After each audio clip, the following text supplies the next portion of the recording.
ঠাকুর, মা, স্বামীজির শ্রীচরণে ভক্তিপূর্ণ প্রণাম জানিয়ে আজকের নিবেদন শ্রী শ্রী মায়ের কথা। স্বামী ঈশানানন্দ। একবার মা গোয়ালপাড়ায় আছেন। সেই সময় একদিন পূজনীয় শরৎ মহারাজ রাসবিহারী মহারাজকে কতকগুলি আম সঙ্গে দিয়া মায়ের কাছে পাঠাইয়াছেন। তিনি পৌঁছিবার একটু পরেই প্রবোধবাবু মাকে প্রণাম করিতে আসিয়াছেন। কুশল প্রশ্নাদির পর মা জিজ্ঞাসা করিলেন, হ্যাঁ গো, যুদ্ধের কি খবর? কি লোকক্ষয়টাই না হলো, কি মানুষ মারা কলই না বের করেছে। আজকাল কত রকম যন্ত্রপাতি, টেলিগ্রাফ ইত্যাদি। এই দেখো না, রাসবিহারী কাল কলকাতা থেকে রওনা হয়ে আজ এখানে পৌঁছে গেল। আমরা তখন কত হেঁটে কত কষ্ট করে তবে দক্ষিণেশ্বরে গেছি। প্রবোধবাবু একটু উৎসাহিত হইয়া পাশ্চাত্য শিক্ষা ও বিজ্ঞানের প্রশংসা করিয়া বলিলেন, ইংরেজ সরকার আমাদের দেশের অনেক সুখ স্বাচ্ছন্দ্য বাড়িয়েছে।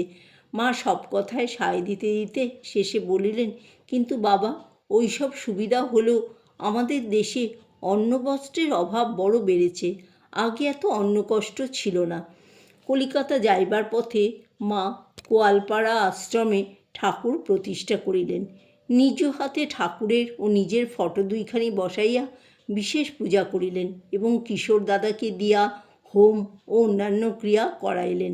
মধ্যাহ্নে মা হাঁটিয়া কেদারবাবুর মায়ের সঙ্গে তাহাদের বাড়িতে একটু বেড়াইতে গিয়াছেন। মা কেদারবাবুর বাড়ি হইতে ফিরিয়া আসিবার সময় মধ্যপথে মহারাজ তাহাকে পালকিতে উঠিতে বলায় তিনি একটু বিরক্ত হইয়াই উহাতে চড়িলেন। আশ্রমে আসিয়া মা তাহাকে খুব ভৎসনা করিয়া বলিলেন, এ আমাদের পাড়াগা, গোয়ালপাড়া হলো আমার বৈঠকখানা। এইসব ছেলেরা আমার আপনার লোক। আমি এদেশে এসে একটু স্বাধীনভাবে চলবো ফিরবো। কলকাতা থেকে এসে হাঁপ ছেড়ে বাঁচি। তোমরা তো সেখানে আমাকে খাঁচার ভিতর পুরে রাখো। আমাকে সর্বদা সংকুচিত হয়ে থাকতে হয়। এখানেও যদি তোমাদের কথা মতো পার্টি বাড়াতে হয় তা আমি পারবো না। শরৎকে লিখে দাও। তখন মহারাজ ক্ষমা চাহিতে লাগিলেন এবং বলিলেন, শরৎ মহারাজ আমাকে পথে খুব সাবধানে আপনাকে নিয়ে যেতে আদেশ করেছেন। আমার মনে হয়েছিল বোধহয় আমারই ত্রুটিতে আপনি হেঁটে গিয়েছেন। তা মা, আপনার যে অভিপ্রায় সেইরূপই করবেন। মহারাজের কথা মতো ঠিক হইল। সন্ধ্যা 6টার পূর্বে তাহাদের খাবার আমরা প্রস্তুত করিয়া সঙ্গে দিব।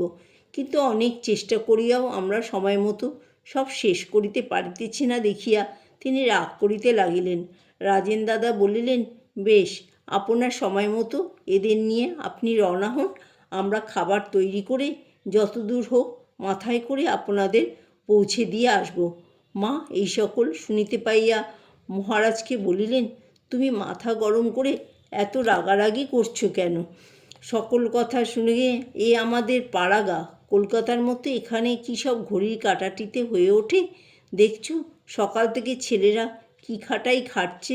তুমি যাই বলো না কেন, এখান থেকে না খেয়ে যাওয়া হবে না।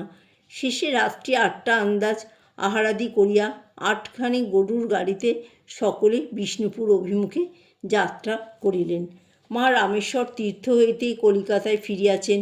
আমরা 3জন উদ্বোধনের বাড়িতে তাহাকে দর্শন করিতে উপরে গিয়েছি।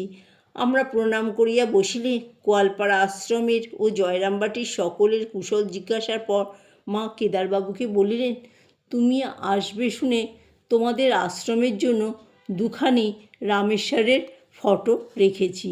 যাওয়ার সময় নিয়ে যেও, সেখানে পুজো করবে। কেদারবাবু বলিলেন, আপনি তো ঠাকুরকে বসিয়ে এসেছেন আর তাকেই সকল দেবদেবী জ্ঞানে পূজা করতে বললেন। আবার এই সব ঠাকুর দিচ্ছেন। কত ঠাকুরের পুজো করব? আমরা অন্য ঠাকুরের পুজো করতে পারবো না। তখন মা বললেন, আচ্ছা, এইগুলো ভালো করে বাঁধিয়ে ঠাকুর ঘরে টাঙিয়ে রেখো। কেদারবাবু জিজ্ঞাসা করিলেন, রামেশ্বর প্রভৃতি কেমন দেখলেন?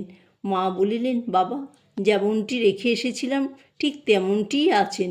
গোলাপ মা তখন ওই দিক দিয়া বারান্দায় যাইতেছিলেন। তিনি মায়ের ওই কথা শুনিয়া বলিলেন, কি বললে মা? মা একটু চমকিত হইয়া বললেন, কই, কি বলবো? বলছি এই তোমাদের কাছে যেমনটি শুনেছিলাম ঠিক তেমনটি দেখে বড় আনন্দ হয়েছিল।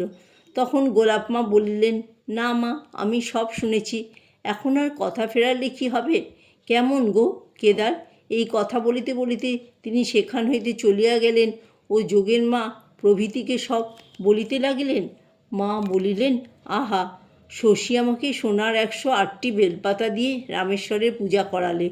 রামনাদের রাজা আমি এখানে এসেছি শুনে তার দেওয়ানকে হুকুম দিলেন মন্দিরের রত্নাগার খুলে আমাকে দেখাতে, আর যদি আমি কোনো জিনিস পছন্দ করি তখনই যেন তা আমাকে উপহার দেওয়া হয়। আমি আর কি বলবো? কিছু ঠিক করতে না পেরে বললাম, আমার আর কি প্রয়োজন, আমাদের যা কিছু দরকার সব শশীই ব্যবস্থা করছে। আবার তারা ক্ষুণ্ণ হবে ভেবে বললাম, আচ্ছা, রাধুর যদি কিছু দরকার হয় নেবে এখন। রাধুকে বললাম, দেখ, তোর যদি কিছু দরকার হয় নিতে পারিস।